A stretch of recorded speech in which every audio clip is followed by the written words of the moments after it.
the Isle of Crete, a small Greek island in the middle of the Mediterranean. For thousands of years, the crystalline waters have lapped its shores, while its mountains and plains have basked in the profuse light of the sun.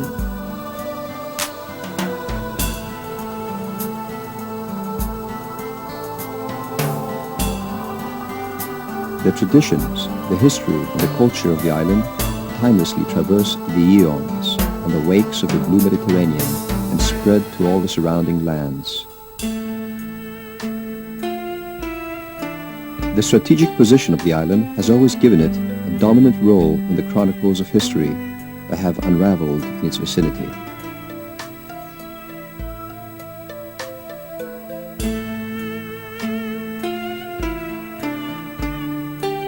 Its history-tried, indomitable inhabitants have relentlessly wrested a living against time, nature, and hardships, always singing of their love for their island home through both sorrow and joy.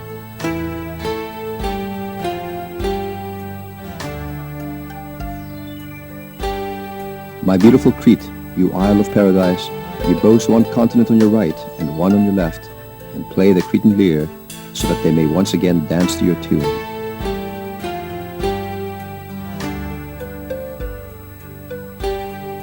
However, Cretans do not live alone. For thousands of years, they have coexisted with another populace, a populace that is perpetually growing in numbers, spreading itself in the plains, the ridges, and the mountains of the island. This populace is the olive tree. A nation of trees that has apparently inhabited the island long before the Cretans themselves. As it has been attested by many historical sources dating to the Neolithic period, between the years 6000 and 3000 BC, the first inhabitants of Crete randomly gathered and consumed, along with other fruit, the fruit of the wild olive tree.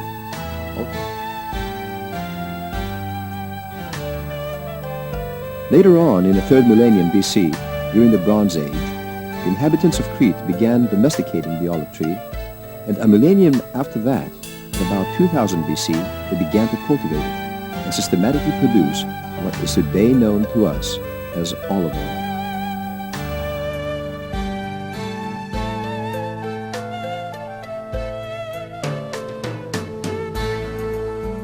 In Minoan Crete, after the year 2000 BC, the olive tree acquires an important position in the imperial economy of Knossos and is subsequently transferred into the economy and the life of Mycenaean Greece.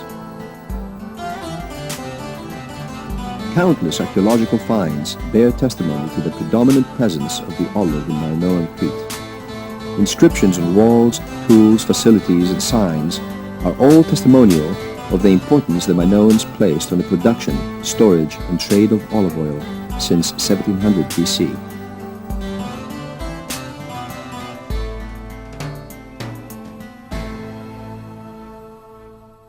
One clay tablet records an olive grove of 405 trees.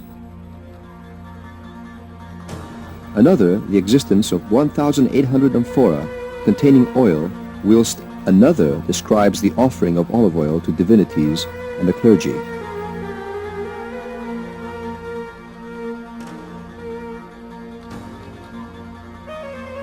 The detailed system of accounts of this imperial economy compelled the recording of the size of every economy in proportion to that of the cultivation of the olive tree, its produce, and the trade of olive oil. A clay cup with olives of 1450 BC, which was found in the palace of Zakros in eastern Crete, shows that during the Minoan period, Cretans used the fruit of the olive in their diet.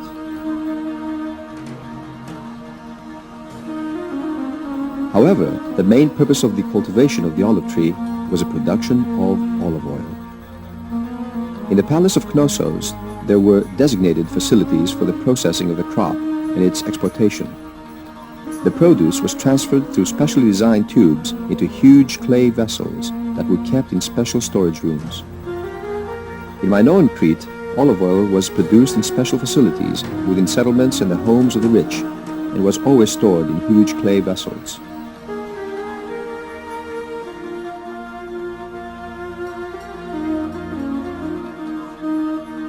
However, the transfer and the marketing of small quantities of common or aromatic oil was executed in the so-called bottlenecked amphora, which were especially designed to ensure the storage and the most secure transfer of oil.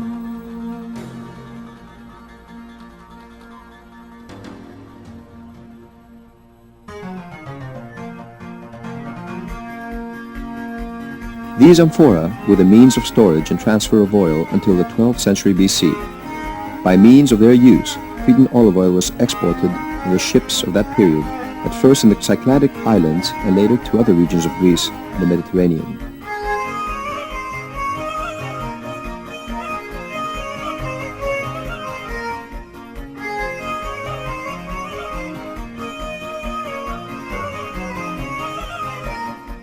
There were many uses of olive oil in Minoan Crete.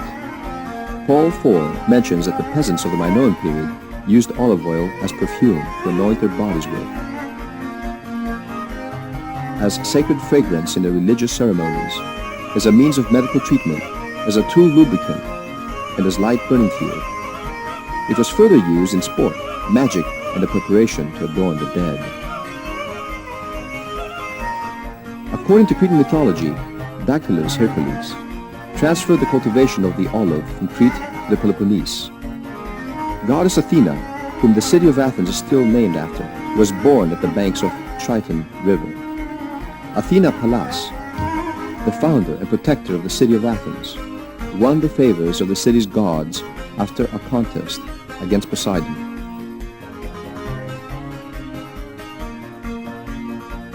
The judges of this contest were the Olympian gods, who asked the two contestants to bequeath a gift to humanity.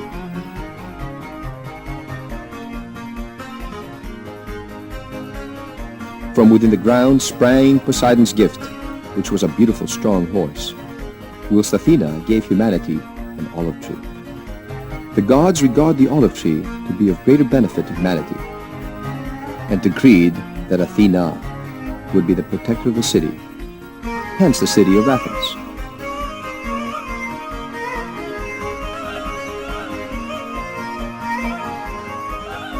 The ancient Greeks of 600 to 500 BC regarded the olive tree as a sacred form of cultivation and entrusted its farming and harvesting only to boys and virgin girls. A representation of this harvesting is clearly depicted in the Black Attic amphora of 530 BC.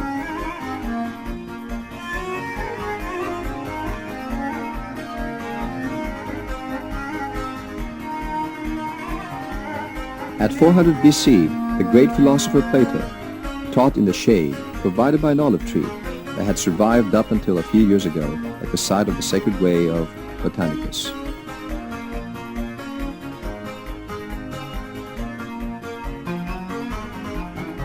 In antiquity, the use of olive oil for religious purposes was great and varied. Oil was used as libation on the altars. It was applied on tombstones, or was poured as libation onto sacred stones. The ancient use of olive oil and wine in burial ceremonies has survived in Christian rituals.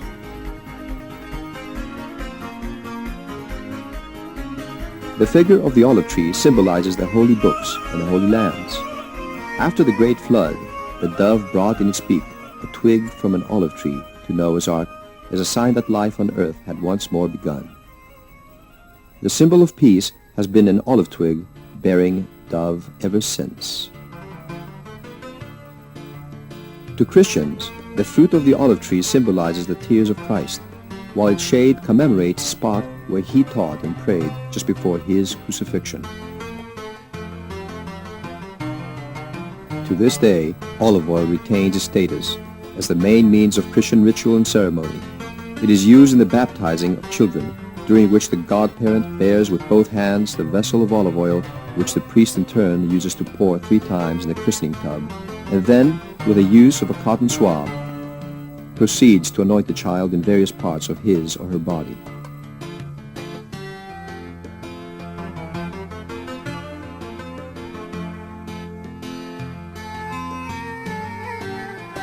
In recent times, the most prominent Greek poets bring mention to the olive and olive oil. The Greek poet Kossis Palamas presents a soliloquy of the olive tree in their most exquisite fashion. Under these, by shade, Christ once came to rest, and his sweet voice was heard shortly before his crucifixion.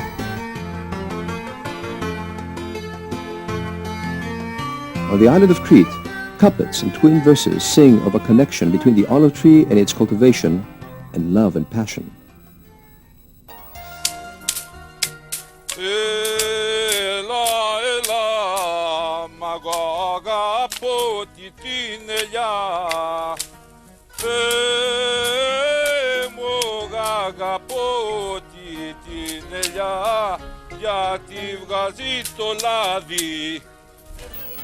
I love the one tree called an olive tree, for it provides the oil, which fuels the flame that lights my love, as she in the evening dines.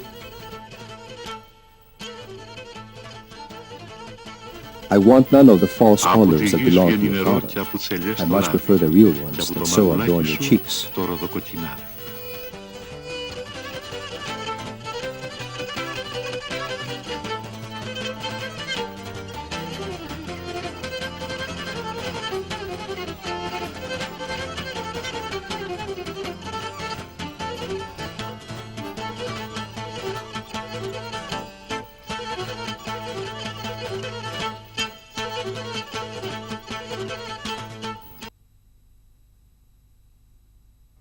Yet the olive and its gathering are a favorite subject for many an artist.